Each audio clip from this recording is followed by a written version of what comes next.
Pararam que pai e mãe adora falar. Ah, tá na Bíblia, tem que honrar pai e mãe para que seus dias se prolonguem na terra.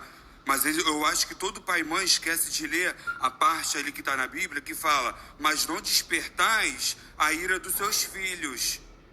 Essa parte eles esquecem de ler. Aí pai e mãe vem, desperta a sua ira, depois fala o quê? Que o filho é maluco, tá perturbado, que não respeita ninguém. E é sempre no filho que não dá porra nenhuma de trabalho. Porque o filho que é cracudo, entendeu? Que é ladrão, entendeu? Que é puta, é esses filhos que tem valor. Eu me interessei muito por essa última parte do vídeo do Thomas, e para falar sobre isso eu gostaria de trazer um artigo chamado A Influência do Gênero e Ordem do Nascimento sobre as Práticas Educativas Parentais. É um artigo sobre preferência parental, sobre quem que os pais preferem, se é o filho mais velho, mais novo, por aí vai. É da Isabela Sampaio, do Mauro Vieira, ambos da Federal de Santa Catarina.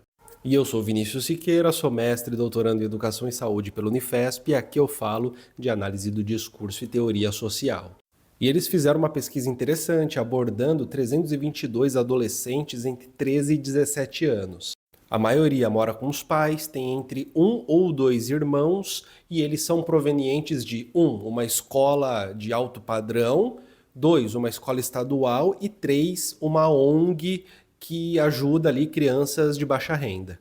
E ali, na hora de fazer as entrevistas, eles utilizaram o inventário de estilos parentais para conduzir, né, o questionário e tudo mais.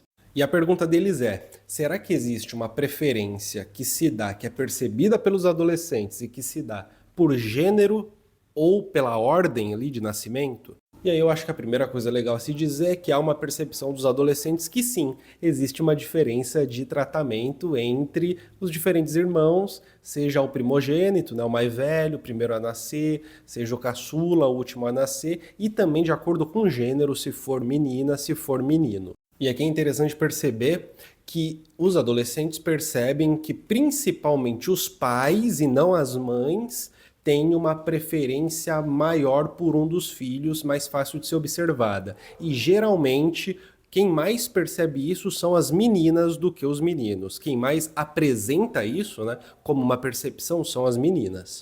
Vale dizer que os meninos costumam ser aqueles que, pelos pais, têm um acompanhamento positivo mais marcado ao longo da vida do que as meninas. Mas uma coisa é mais ou menos clara, né? Os primogênitos são aqueles que mais percebem a existência de uma preferência parental e, ao mesmo tempo, são aqueles que mais recebem um tratamento meio arbitrário. São aqueles que mais percebem, por exemplo, que eles recebem castigos físicos e que a maneira como os pais lidam com eles são inconsistentes, ou seja, dependem menos do comportamento deles e mais do humor dos pais do que o que acontece com os irmãos, com os outros filhos. Talvez eles percebem melhor isso porque são pessoas mais velhas e, portanto, têm mais capacidade de perceber essas diferenças. Mas o mais interessante é que dentro da pesquisa, quando os adolescentes são perguntados quem é o filho preferido, a menor parte diz sou eu. Geralmente se diz que é o outro, e esse outro, na maior parte das vezes, são os caçulas. Mas aqui também é uma coisa muito interessante, né? Os primogênitos e as primogênitas são aqueles que mais relatam ter castigo físico dos pais. São aqueles que mais relatam ter um tratamento inconsistente que, portanto, vou dizer novamente, né, que depende muito mais do humor dos pais do que do seu próprio comportamento. Os primogênitos, portanto, são aqueles que apanham porque o Corinthians perdeu. São aqueles que apanham porque a mãe chegou de mau humor do trabalho.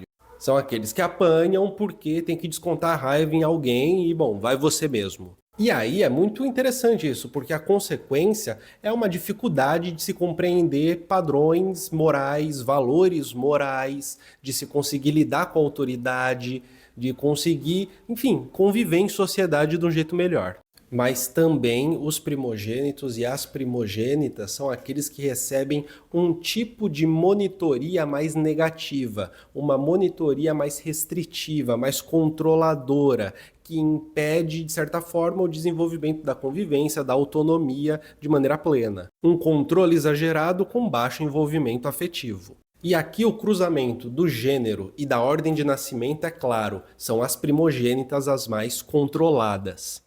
As pesquisadoras chegam a citar uma outra pesquisa que também considera o nível socioeconômico, indicando que quanto mais pobre a família, mais você vai ver uma consequência de saúde mental em ter esse tipo de convivência controladora com as primogênitas, que passam a ser aquelas que mais exibem ansiedade ali como uma manifestação.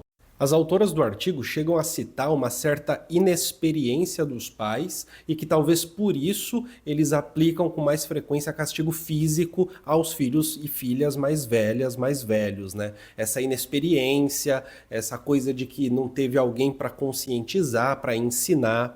Eu acho que essa é uma conclusão apressada, porque não leva em consideração o fato da gente viver numa cultura que ela é muito violenta, que ela trata a violência como parte do dia a dia e que, de fato, em muitos locais, em muitos bairros, em muitas famílias, a violência, de fato, é um intermédio da relação social.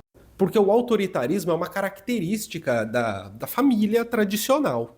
E nem sempre a constituição do sujeito acontece da maneira como se pretende que ela aconteça. Às vezes, o ritual de constituição do sujeito falha. E quando falha, você tem um sujeito, um adolescente, que não vai abaixar a cabeça para a autoridade e incorporar os seus valores, mas que vai acabar, né, fazendo ali uma oposição para algum deles. E quando essa oposição acontece, a resposta padrão de uma família tradicional, de uma família que é guiada por um ideal tradicional, é a da violência. O que eu quero dizer é que a violência nem sempre é a resposta da ignorância, do não saber. O que eu quero dizer é que talvez essa visão iluminista possa ser, talvez, criticada porque ela talvez faça das pessoas ingênuas que precisam de um jesuíta para lhes dizer o caminho certo da vida. E talvez desse jeito impeça que a gente observe que tem muita gente que gosta de aplicar a violência, que acha que esse é o jeito certo de viver a vida e que tem esse olhar para o mundo, para a realidade. Pessoas adultas que puderam elaborar ao longo da vida, puderam pensar sobre isso, decidir o certo e o errado sobre as suas próprias vidas, puderam pensar sobre o certo e o errado em suas vidas e decidiram que aplicar a violência era um caminho, seja essa violência física, seja violência psicológica, seja uma manipulação, seja lá como for. Então talvez o caminho seja um pouco mais árido, né? Tudo bem?